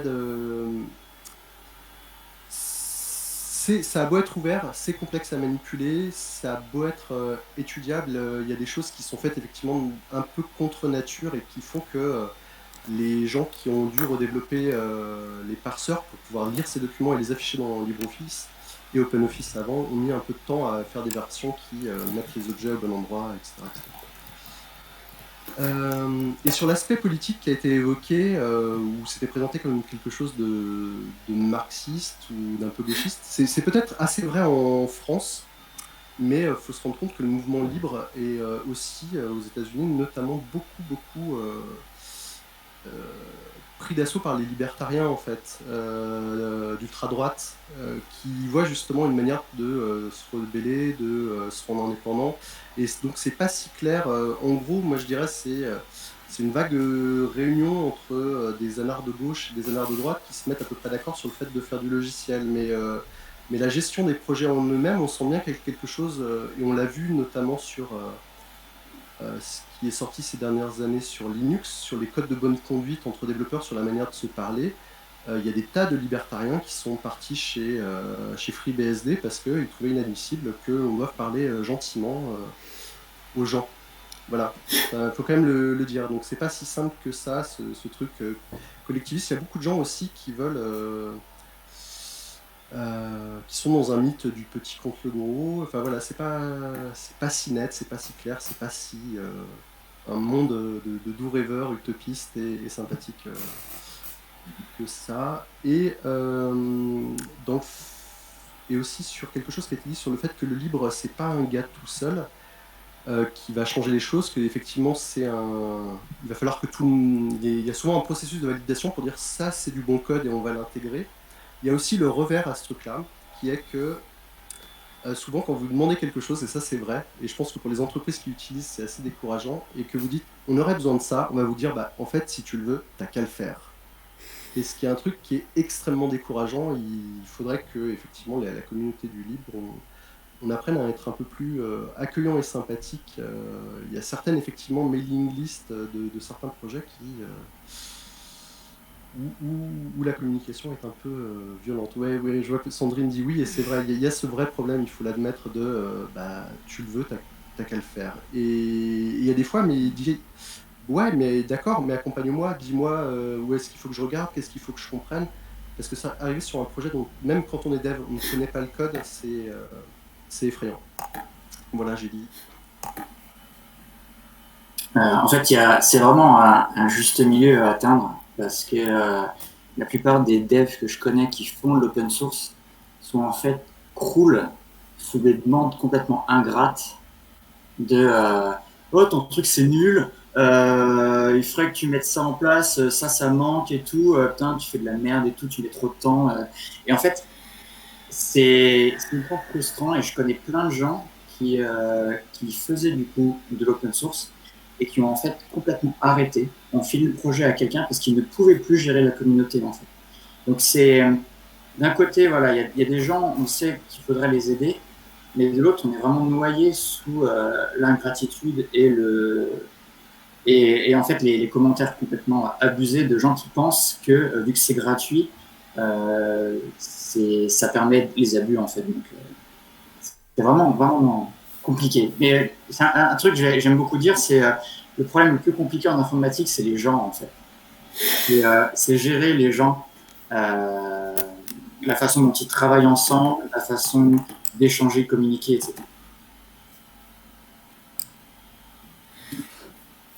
Je suis désolé, moi je vais devoir vous quitter, mais je voulais juste mentionner un logiciel libre qu'on n'a peut-être pas évoqué, qui est très utilisé dans la communauté art numérique, qui est Processing.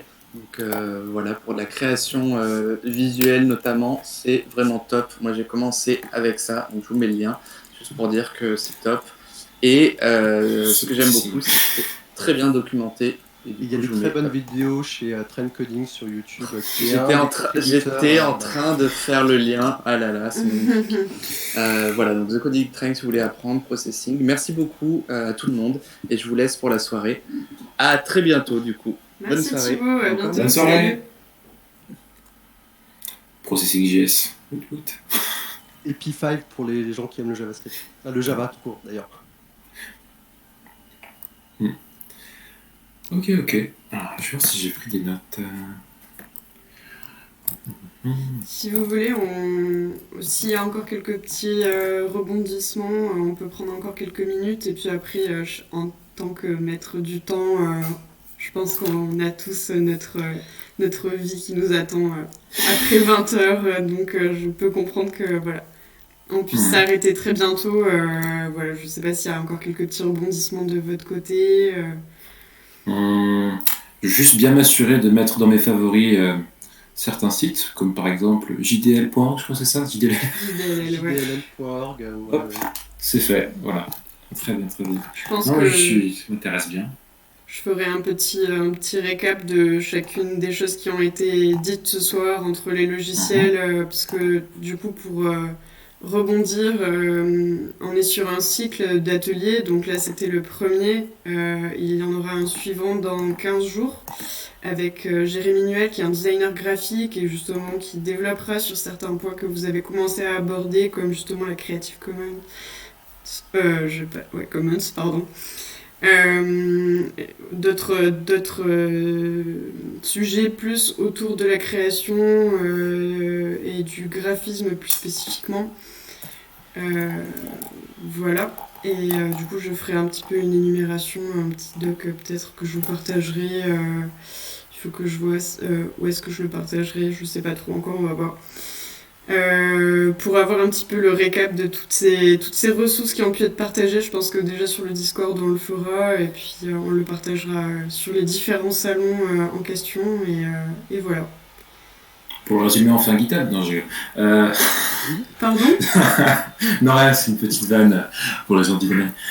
Oui, non, un truc que je me disais, c'est parmi les gens qui restent, est-ce qu'il y a des gens qui n'ont jamais vu d'à quoi pouvoir ressembler Linux? Parce que du coup, je me suis dit, bah, je suis en train de regarder en même temps que j'en parlais un petit peu s'il était possible de partager son écran pour essayer un petit peu de rassurer les gens qui voulaient faire l'aventure sans à quoi ça pouvait ressembler. J'ai même installé Blender. Je m'étais même surpris qu'il n'était pas installé de base parce que c'est le seul logiciel que j'installe toujours mais que j'utilise jamais. C'est bizarre, mais c'est parce que voilà, je sais pas, ça fait. Voilà, j'aime bien toujours l'avoir. Voilà. Donc, si c'est des gens qui veulent voir à quoi ça peut ressembler, un logiciel libre abouti ou à quoi ça peut pouvoir ressembler. Et aussi à quoi ça peut aussi parfois les trucs bizarres, justement, montrer un petit peu justement le terminal, à quel point c'est bizarre et à quel point bah, c'est pas grand chose.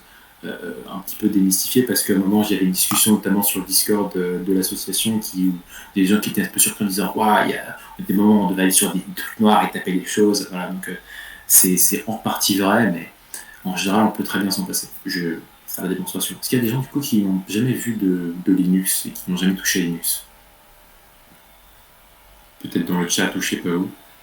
Nope. Bon. Oui, dans mon cas, effectivement, je ne connais Ouais, pas du tout, donc si tu veux partager rapidement. Ah bah bon, je pense que ça mange pas de pain, hein, je pense que. Bien voilà. sûr. Non, C'est en plus, du coup, bon le premier endroit. truc, du coup, ce qui se trouve, c'est que bah, sur Linux, bah, tout le monde.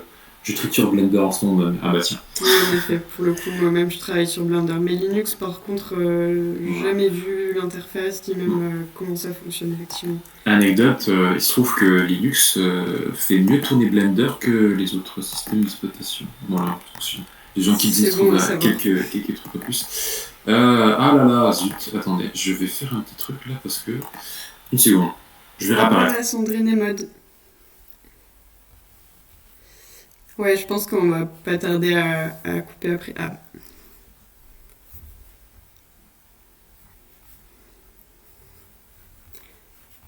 Salut à tous. Après, c'est un Jitsi, hein, c'est libre et auto-organisé. Au pire. Complètement, oui, Ceux qui veulent complètement. rester, restent. Tout à fait, oui, oui. Si vous voulez continuer, il n'y a pas de problème, bien sûr.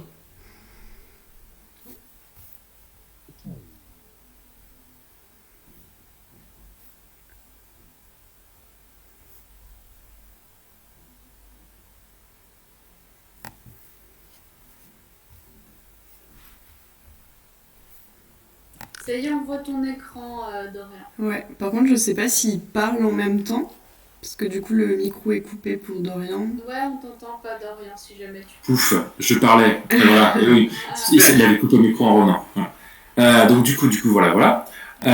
Nous voici sur un de mes deux écrans. Donc là, en fait, ce que j'ai, c'est entre guillemets, le bureau le plus commun, le plus classique, c'est ce qui s'appelle GNOME, ou GNOME, pour des gens qui diraient qu'il faut dire ça comme ça. Le concept, en gros, bah, simplement un truc qui peut ressembler un petit peu à macOS, donc s'ils avaient plusieurs écrans, là je peux choisir les fenêtres. Ici par exemple, là j'ai une petite note ici, et sinon, bah, lorsque on peut retourner sur Firefox, etc. Donc si j'appuie ici, j'ai pu ouvrir ici mes différents logiciels, j'en ai plusieurs, voilà, je peux choisir, je les jeux, etc. Donc celui-là, il est relativement plutôt joli, il marche bien, plutôt fluide. Donc là, vous n'avez peut-être pas les animations aussi bien que moi, vous êtes peut-être un peu saccadé, mais c'est plutôt bien travaillé. Et du coup, par exemple, donc là, je viens de l'installer récemment, du coup, vous allez peut-être pas voir, mais du coup, après, je vais lancer Blender ici même. Donc là, il s'est mis sur l'autre écran, du coup, je vais le ramener ici, pour ceux qui n'ont jamais vu Blender. Du coup, voici à quoi ça ressemble Blender. Donc c'est un logiciel, du coup, qui a beaucoup évolué d'un point de vue interface. Et ici, bah, dans notre cas, pour ceux qui l'ont déjà vu, il était très moche, il était très gris, très bizarre. En fait, ce qui était marrant aussi, c'est que quand vous ouvrez la fenêtre, ils vous disent est-ce que vous voulez utiliser clic droit ou clic gauche comme clic principal. En fait, c'est parce qu'avant, ils avaient un système un peu inversé où on cliquait beaucoup avec le clic droit, ce qui était bizarre. Et du coup, là maintenant, voilà, ils ont changé, ils ont mis un truc plus plus disons intuitif, mais voilà. Je sais pas mal de choses sur Blender, mais la chose la plus importante que j'ai jamais fait sur Blender, c'est une scène de table avec un fond. C'était pas grand chose, j'ai jamais mis une seule texture. Voilà. Ah si, j'ai peut-être suivi un tutoriel pour faire des donuts, mais voilà, donc pas grand chose. Ou le bonnet d'épices. Ah, un pain d'épices. Ah, j'avais découvert le Blender notamment en faisant un pain d'épices. J'avais quelqu'un qui aimait ça, et puis on avait un tutoriel, et j'ai jamais réussi à avoir un pain d'épices. On avait des trucs bizarres, à chaque fois on ratait. En plus, il arrêtait pas de pas sauvegarder. Moi, je ne parle pas de tout ça. Mais voilà, du coup, voilà, une Blender qui a grandement évolué, qui tourne vachement bien, donc il y a plein de choses. Et notamment, ce qui est très bien, notamment on va sortir le site de Blender parce qu'il est magnifique. Un truc qui est génial sur le site de Blender, c'est que notamment il y a des ressources. Voilà, donc c'est un truc qui est très important justement, c'est le partage. Je regrette de ne pas l'avoir dit, Ce qui est génial vraiment dans l'open source, c'est la capacité de partager, d'échanger. En tant que développeur, nous on partage beaucoup de notre travail, de choses.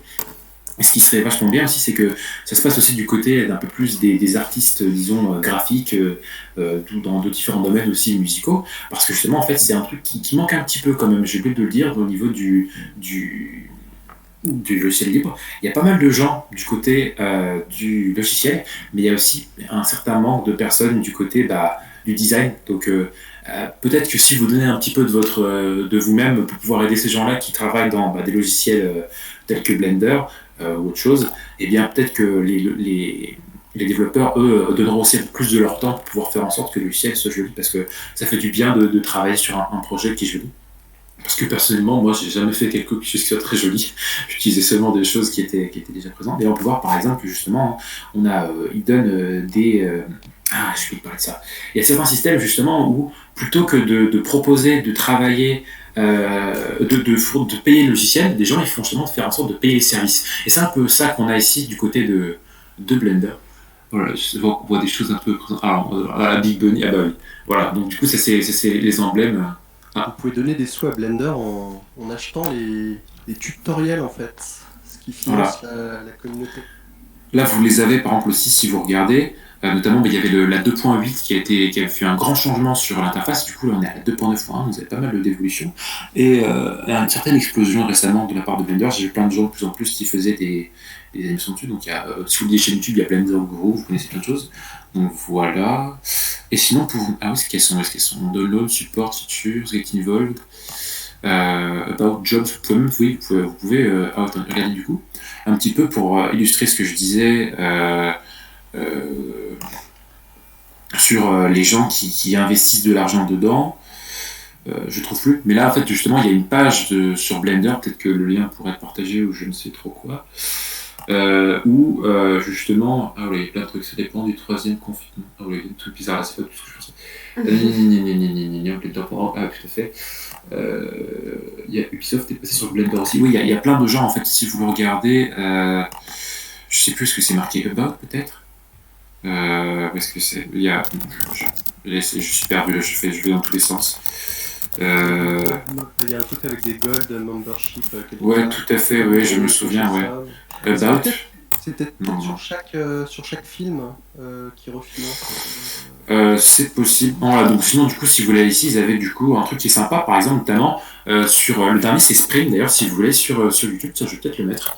Donc, si vous allez sur YouTube, il y a l'animation, la nouvelle, qui était sortie avec du coup l'interface Blender, qui a été faite du coup avec cette nouvelle interface qui s'appelle Spring, voilà, qui a été faite par Blender. Et ce qui est vraiment génial avec tout ça, c'est que il vous donne, donc c'est une belle petite animation, il vous donne toutes les ressources qui ont été utilisées pour faire l'animation. Donc, je sais pas si ça vous intéresse. Et là, on peut voir du coup comment le tout a été fait. Donc là, du coup, j'ai mis l'animation, mais ils vous donnent un peu du coup, voilà, le Cloud Blender. Justement, ils mettent en lien ici tout plein d'informations sur comment ils ont fait ce truc-là et toutes les ressources qui ont été utilisées, qui sont du coup libres pour toute personne voulant les modifier. Si vous voulez faire en sorte que du coup, elle marche à reculons pendant tout le film, vous pouvez, il n'y a pas de souci. C'est ça qui est marrant aussi avec tous ces choses-là, c'est on peut rentrer dedans. Pipeline, machin, non, c'est pas ça. Et notamment, du coup, la fameuse ça ramène peut-être des souvenirs, le fameux Python, voilà, donc c'est ici s'il y a des gens qui veulent justement intervenir dedans pour faire des scripts Python, donc qui est un langage si vous êtes lancé un moment de vous lancer un petit peu, parce que oui, le code est une activité créative, j'ose le dire, je le dis bien parce que je trouve que c'est le cas. Moi, j'aime beaucoup je fais du code beau, je l'espère, j'essaye. Et donc si vous voulez vous lancer, le Python, c'est pas mal. Voilà, ce qui est sympa parce que le Python, il vous dit justement qu'est-ce que vous avez fait pas bien, où est-ce que vous l'avez fait pas bien et pourquoi vous l'avez fait pas bien. Et en ça, il vous aide pas mal. Et par exemple, pour ceux qui connaissent Blender, on peut voir des trucs un peu particuliers. Donc là, je sais pas si Blender c'est le truc idéal pour commencer. Mais ce qui est pas mal avec Blender, certainement, c'est que c'est un rendu assez graphique. Un truc qui fait lâcher un petit peu les gens au début, c'est qu'en général, le graphique, en fait, c'est pas simple. Et notamment, c'est pour ça que souvent, on a plein d'interfaces qui ne sont pas du tout des interfaces graphiques, mais plutôt des interfaces texte, comme on peut les voir ici. Voilà. Donc là, pour vous montrer un petit peu, c'est juste un truc pour vous essayer de vous motiver un moment si vous voulez utiliser un monde du libre. Il est souvent le cas que c'est l'interface avec ici, donc sur cette interface ici. Donc en fait, souvent, vous allez taper ici des lignes qui vont décrire des choses à l'ordinateur. Et en fait, c'est pas bien compliqué. En général, ça convient de un mot qui décrit l'action et après quelque chose qui les attribue, donc des adverbes si vous voulez, sous différentes formes. Et je voulais juste essayer de montrer 3 commandes, voilà, pour montrer un petit peu, pour essayer de rassurer les gens, pour montrer que c'est pas si compliqué. Par exemple, on fait un truc souvent, c'est on liste les choses qu'on a dans notre dossier actuel. Et là, par exemple, du coup, on voit que j'ai mon dossier pour mon bureau, mon dossier pour mes documents, mes téléchargements, ma musique, mes notes, voilà, que j'ai mis sur mon dossier principal, mes photos, il y a plein de trucs qui sont vides, mes projets, voilà, tout comme ça.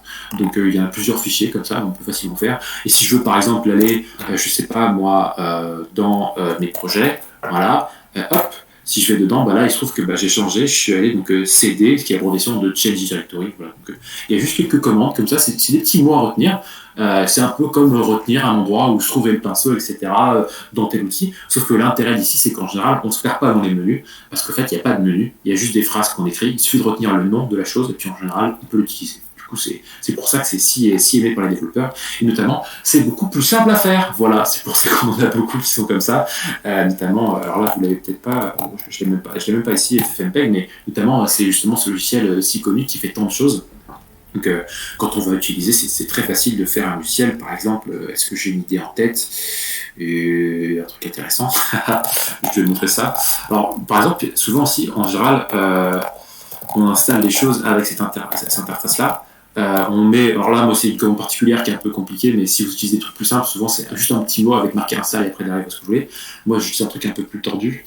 Certains, on en rigolait un peu quand on disait Arch Linux, c'est un truc un peu difficile à installer. Mais là, non, c'est un peu encore un truc encore un peu particulier. C'est une version toute tordue. Mais, on va passer sur les détails. Mais du coup, ici, par exemple, si je vais installer un truc qui s'appelle YouTube-DL, voilà, bon, je partage un truc un peu amusant. La plupart des gens qui téléchargent des choses depuis Internet sur YouTube, ils n'utilisent pas le truc qu'ils utilisent sur un livre. Vas-y. La liste des contributeurs du YouTube-DL est passionnante. Ah oui. Je ne dévoilerai pas, mais les gens qui téléchargent des vidéos en masse, notamment, il y a beaucoup de contributeurs qui travaillent chez YouPorn, Pornhub, etc. Ces gens-là téléchargent beaucoup de vidéos qu'ils remettent sur des sites, apparemment. D'accord. Bon, voilà. Du coup, il s'avère que c'est que YouTube DL aussi, il ne télécharge pas que des choses de YouTube. Voilà. Donc, bon. Il s'avère qu'on peut télécharger d'autres choses. Je vous laisse télécharger ce que vous voulez. Donc on va aller juste un peu dans un endroit qui fasse un peu de sens. On va aller dans vidéo par exemple. Voilà, j'arrive dedans. Du coup, c'est très simple pour montrer un peu un exemple. Donc là, si j'ai récupéré un outil qui s'appelle YouTube DL. Alors il n'y a pas d'interface graphique. Je ne vais pas chercher dans des menus tout ça. Mais en fait, c'est tout simple. Juste YouTube DL pour dépression de YouTube et DL téléchargé. Donc en imaginant du coup si je retourne ici que je vais aller du coup sur la vidéo d'avant. Zut, bon, j'ai mis n'importe quoi, j'ai mis sprint. Ah, c'est pas du tout ce qu'on voulait. C'est Spring. Alors peut-être qu'il y a d'autres personnes qui connaissaient, mais c'est pas du tout quelque chose. Donc là ici, imaginons, voilà pour montrer. Donc c'est ici ce qui intéresse, c'est juste avoir le nom du fichier. Donc là, on peut télécharger. J'ai fait une bêtise, j'ai appuyé sur une mauvaise touche. Donc là, on prend juste l'adresse, on la copie. Et ici, si par exemple je la colle derrière, dans notre cas, il faut mettre entre guillemets. Et après du coup la commande va elle-même se charger d'aller télécharger notre petite vidéo et on sera bien content de pouvoir regarder du coup notre petite vidéo sur internet, qu'on avait téléchargée juste à l'instant. Et voilà, maintenant j'ai téléchargé, Voilà. Et sinon, je peux aller du coup dans mes fichiers. Hop. Et là maintenant, du coup, dans mes vidéos, j'ai la petite animation ici. Touc, touc. Et me voici à regarder la vidéo en ligne. Voilà. Et en fait, la plupart des sites en ligne qui vous permettent de convertir en MP3 ou de télécharger une vidéo YouTube, en fait, ils font juste ça et ils se contentent de vous le faire télécharger en vous affichant plein de pubs. Voilà. Donc du coup, voilà, c'était juste pour montrer un exemple pratique de choses, bon, discutables, mais faisables, du coup, voilà. Donc, différentes choses qui peuvent vous intéresser. Donc voilà, donc là, c'était pour montrer quelques exemples, que comme quoi ça fait pas si peur, que c'est souvent juste des phrases, tout pas compliqué, et qu'en général, en plus, on peut demander de l'aide, hein, il suffit de dire, par exemple, souvent il y a une option qui s'appelle -aide, help, voilà, et après il nous explique, voilà, bon, il y a beaucoup d'options ici, parce que TubeDev, c'est un projet qui a beaucoup évolué, donc il y a beaucoup de choses dedans, mais on voit bien, par exemple, qu'ici, du coup, c'est pas compliqué, donc c'est TubeDev, après on met les options, qui sont optionnelles, c'est des options, et après des URL, voilà, on en met un, puis après on en met moins, puis on en met plusieurs, 3 petits points. Voilà, c'est une petite syntaxe qu'on connaît, au fur et à mesure on les apprend, et puis on apprend vite justement à utiliser tout ça. C'est assez impressionnant à quel point on apprend vite. Un petit peu une anecdote, moi, j'ai su tomber dans Linux parce que j'avais une personne qui aimait bien Linux, qui connaissait pas à fond, on utilisait juste comme ça, elle était juste que son père utilisait Linux, et donc cette personne utilisait Linux. Et il s'avère que pour ma première installation de Linux, je me suis dit, là, YOLO, on va tout écraser. Je me suis retrouvé du jour au lendemain avec un Linux. Et en plus, j'avais quelques problèmes techniques parce que j'avais un PC tout neuf avec une carte Nvidia. Du coup, la carte Nvidia ne marchait pas terrible parce que c'était un moment où elle ne marchait pas terrible. Donc voilà, j'ai dû bidouiller pour mes premières fois des fichiers un peu n'importe comment, dans Grub, pour ceux qui connaissent, etc. Bon, bref. Mais du coup, là, avec un peu de chance, du coup, si vous allez justement dans ces salons d'installation, vous devriez revenir sans aucun souci. Et au pire, de toute façon, en général, ce qu'on fait, c'est qu'on fait ce qu'on appelle le dual boot. D'ailleurs, très important, si vous voulez juste essayer Linux, vous pouvez en fait l'installer à côté de Windows ou de macOS. C'est-à-dire que vous pouvez l'avoir Windows et macOS. C'est-à-dire que vous avez un petit programme au début qui vous dit, voulez-vous lancer Windows ou Linux, ou macOS ou Linux. Et après, du coup, vous pourrez facilement choisir, je préfère installer ça, je préfère installer ça. Et du coup, c'est pratique, c'est comme ça on peut découvrir, et si jamais, on enlève, et puis c'est comme avant, quoi, tout simplement. Et donc, du coup, c'est un argument pratique pour essayer. C'est pas ce que j'ai fait, du coup. Voilà. Et du coup, j'ai plongé assez rapidement. Non, mais on est assez surpris avec la vitesse à laquelle on rentre dans le moule. J'avais une personne qui n'était pas du tout informatique, qui m'avait un petit peu raconté justement ça à un moment. Elle m'avait dit que une fois qu'on rentre dedans, en général on n'en ressort pas, parce que justement en fait on est très on se sent, disons que notre navigateur c'est plus une personne à part, ça fait un petit peu plus extension de nous, on le connaît un peu mieux, on discute un petit peu avec, il nous répond. Voilà, c'est assez intéressant justement dans l'ouverture du système, c'est aussi un peu la proximité qu'on obtient avec ce qu'on utilise. Pour les vieux qui se souviennent, en 1993, Windows, ça ressemblait à ça. Oui, c'est vrai, ça ressemblait un petit peu à ce que j'avais ici, là. Sauf que bon, moi j'ai des couleurs, regardez. Il y a plein de trucs ici. Moi je ne vais pas faire des commandes bizarres, mais voilà. Mais on peut faire plein de trucs super intéressants, on peut combiner. Un truc intéressant notamment, si vous prenez un peu le temps de découvrir, par exemple, moi j'avais un projet dans lequel à un moment j'avais dû changer, j'avais une 50aine de fichiers avec à chaque fois une ligne à changer où il fallait renommer, changer un petit peu. Et en fait, quand on connaît un petit peu tout ça, et en fait, un truc qui prendrait auparavant 2 heures et on oublierait des morceaux, et en fait, on finit par le faire en 30 secondes et ça, c'est quand même vachement beau. Ouais. C'est vrai. Bon. Je parlerai bien encore pendant des heures, mais je pense que c'est pas l'intérêt. Donc voilà, j'espère que c'était pas contre-productif de vous montrer tout ça. Mais voilà, donc vraiment, si vous voulez essayer, n'hésitez pas, il y a des gens qui peuvent vous l'installer. Un truc que je vais dire, c'est pas parce que Linux est bizarre que ça s'installe pas facilement, c'est aussi parce que installer un système d'exploitation, c'est pas facile. Si vous avez déjà installé Windows, il arrive des fois justement où ça ne marche pas bien non plus. C'est pareil. De manière générale, ici, on va essayer d'être compatible avec un système. C'est ce qui fait l'interface entre votre ordinateur et vous-même. Donc en fait, si votre système est tout neuf et que vous n'avez pas un truc tout prévu tout pour, c'est pour ça que c'est pas facile de faire la transition. Et aussi, il y a des distributions plus gentilles que d'autres. Pour débuter, Notamment- en tout cas, Mint, Ubuntu, enfin, C'est ce que je recommanderais aussi, ouais. Voilà, Mint qui est. Alors Ubuntu qui ressemble un peu à ce que j'aime, donc c'est-à-dire si vous voulez un truc comme ça, ça ressemblerait un petit peu à. Donc, ce serait Ubuntu qui a l'interface GNOME, Mint qui a plusieurs interfaces possibles. La plus connue c'est Cinnamon qui est très bien. J'ai passé peut-être une année dessus, presque Cinnamon. Je suis très bien, très agréable, avant finalement de passer à d'autres choses un peu différentes, notamment Arch, voilà, j'ai des trucs avec ça. Mais donc voilà. Oui, un Linux, c'est même a priori plus facile que Windows. C'est pas faux. Oui. Bah, alors, c'est plus rapide. Ouais. Il y a des gens qui s'amusent comme ça, ils font des speedruns. Alors, speedrun, c'est les buts où ils montent du coup temps d'installation Linux versus temps d'installation Windows. C'est vrai que c'est très différent. Et en plus, en fonction de ce que vous installez, je peux vous dire que si je vous installe un truc tout petit, je peux vous prendre 2 minutes, il n'y a pas de souci. Voilà. Bon. Windows c'est fixe pour ceux qui veulent pas suivre l'apparence de Windows. Ouais, enfin, voilà, en général, ce que je vous conseille, si vous voulez changer un petit peu, profitez du fait que ça change. Hein, ne sais pas de vous mettre dans un truc qui ressemble au pour goutte. Il y a un truc qui s'amuse, ils sont amusés, il y a un truc qui s'appelle Windows 12 pour ceux qui veulent s'amuser. Voilà, en fait, c'est juste des gens, ils ont fait un Linux, ils ont fait l'apparence de Windows. Puis voilà. Si vous voulez un truc qui est très Mac-like, il y a un truc qui s'appelle Elementary OS, voilà, qui ressemble vachement à Mac. Il y a plein de gens justement qui ont travaillé pour plein de projets, notamment Elementary OS qui ressemble vachement. Vous avez le petit dock ici en bas, vous voyez plus mon écran, mais voilà, vous avez le petit dock qui ressemble en bas. Et ce qui est génial, c'est que vous pouvez beaucoup modifier l'apparence pour la faire comme vous voulez. Voilà, notamment, j'avais déjà partagé un lien, il y a un fameux site qui s'appelle Unixform. Alors ça n'a rien à voir avec des choses un peu X, mais c'est justement des gens qui partagent tous leurs trucs sympathiques, toutes leurs customisations sur à quoi ils peuvent ressembler, et on voit qu'il y a des trucs qui sont très différents. Et ce qui est génial, c'est qu'en général, ces gens-là, ils vous donnent comment ils ont obtenu le résultat. C'est encore l'aspect communautaire et tout ça qui intervient. Et soyez sûr que si vous mettez un beau fond d'écran, vous avez dessiné vous-même, il y aura d'autres gens qui vous le reverrez bientôt sur le site avec d'autres gens qui le reverront. Donc voilà, si vous voulez partager, n'hésitez pas. Moi, faut que je m'en un jour en plus, je suis pas tout seul. Bah écoutez, moi je resterai tant qu'il y a des gens. Bon. Alors, on coupe à 3. Ok. Merci Voilà.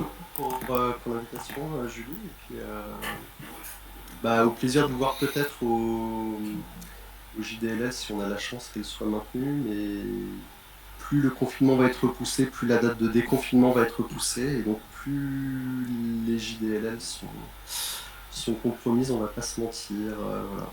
Parce que pour rappel, c'est début avril, c'est bien ça. Hein.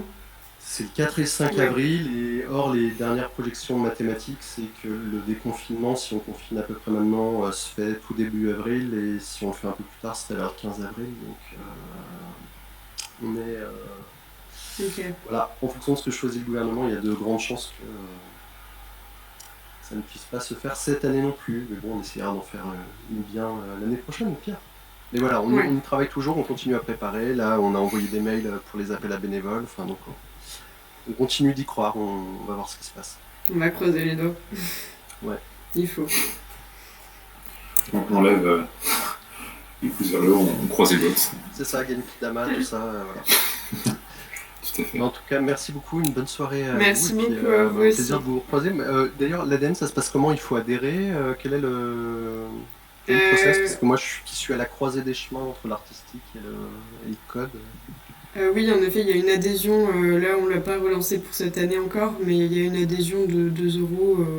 Voilà, bon, en ce moment, c'est un peu compliqué de parler d'adhésion payante parce que, vu qu'on est tous en distanciel et tout, c'est un peu, on est en train de réfléchir à tout ça, mais sinon, il y a une adhésion, et puis, nous, on essaie d'avoir une liste avec les mails de chacun de nos adhérents, comme ça, on les tient informés en temps réel, un peu par mail, du coup, de ce qui se passe. Voilà, après, on a le Discord également. Après, quand on parle de livres, c'est pas totalement libre, donc ça dépend des utilisations de chacun. Mais voilà, du coup, là, on a quand même le Discord. On a mis le lien sur le côté si tu le veux. Et puis voilà, sinon... Viens. Non, c'est surtout pour garder le contact et le lien, bien sûr. Voilà, moi il y a des fois, voilà, j'ai refait un peu de montage pour quelqu'un cette semaine, j'avais pas le choix, j'ai fait du After Effects, hein. Personne n'est parfait. Ouais, bah, tu vois, niveau montage, hein, il y a des youtubeurs sur le libre. Il y a Olive un peu qui essaie de se développer, il y a d'autres trucs. Il y a, comment il s'appelle, le logiciel fait par les gars de KDE, je sais plus, il Il y a s'appelle. Caden Live. Caden Live, voilà, il y Caden a Live. des vrais problèmes, et notamment on peut pas mettre des timelines dans des timelines, ce qui est la base en montage. Enfin, Mm. Après, moi, voilà, j'aimerais bien, ce serait un but hein, de contribuer à la partie logiciel de montage, mais c'est un vrai. Mm. Il n'y en a pas de très bons pour l'instant. Il y en a des moins en moins mauvais. PTV est pas si mal que ça. Enfin, mais il n'y a rien qui permette de faire du pro, en fait, pour l'instant. Autant GIMP, on peut à peu près avoir une pratique professionnelle. Blender, c'est sûr qu'on peut avoir une pratique professionnelle. C'est pour ça que je le aussi. cite. Ouais. Mais les logiciels de montage, ils ne permettent vraiment pas d'avoir une activité pro, pour l'instant. D'ailleurs, du coup, si jamais vous voulez apprendre à programmer, vous me demandez, moi je passe des week-ends, des semaines, des heures, il n'y a pas de souci. J'adore vraiment, si vous avez le moindre souci, bon, je ne veux pas me jeter des fleurs, mais je suis pas trop mauvais, voilà, il s'avère que je suis plutôt bon. Donc si vous avez des soucis quelconques, n'hésitez pas vraiment. Du coup, vous pouvez me contacter du coup, sur le Discord de l'association et je répondrai très probablement rapidement, surtout si on me mentionne. Voilà, je viendrai, j'accourerai tout de suite. Très bien, super. Bah, merci beaucoup. Je gère le Python, au cas où. Bravo, c'est un bon langage. Ouais. J'ai petite ligne Python, si tu veux, vas-y, juste pour rigoler. Ouais. Quel est le type du type de type?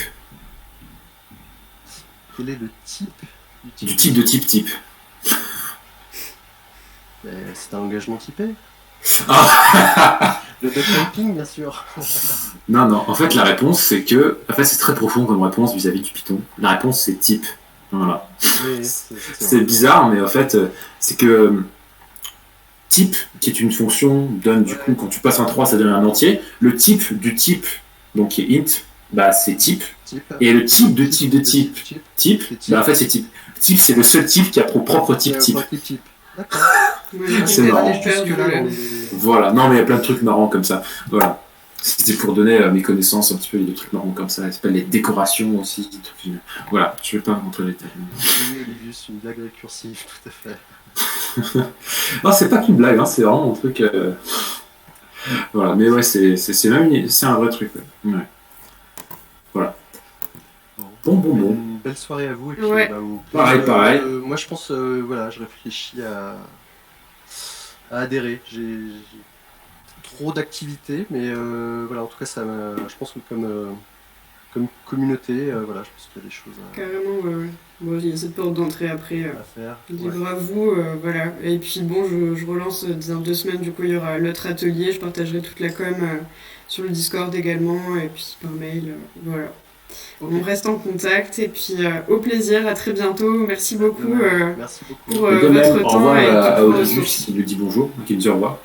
Merci à toi aussi. À très bientôt, salut. Au revoir. Bonne soirée.